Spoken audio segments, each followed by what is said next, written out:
or detention and the basis for detention. So, what is the law and what is the crime that I committed? To me now, the legal basis for my being here, as apparently I was brought here not of my own volition.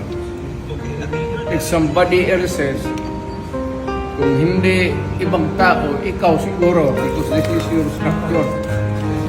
So you have to answer now for the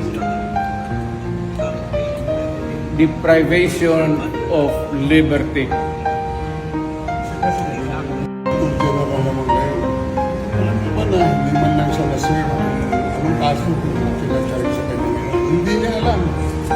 Kahit na PI man lang. Para tayo may charge sa kanya, nasa dyaryo lang. And then, hindi pa kayo na, ano na, ganito ginagawa natin. Sumusunod tayo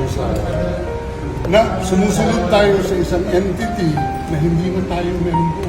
Nag-withdraw na tayo. And yet, sir, you are the Prosecutor General. Yes. You know how to exercise due process. Before you can even file charges, you have to file a complaint. We have to file a counter affidavit.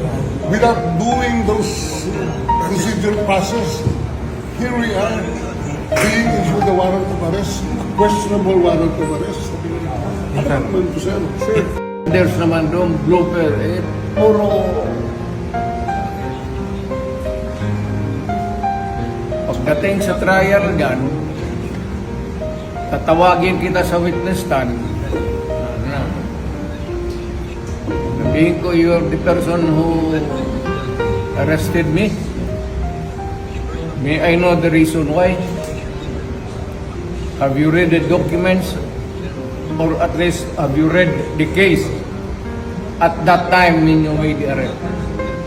So that you would be guided to what you should know. Yan lang yan. Kaibigan tayo, galing ako gobyerno.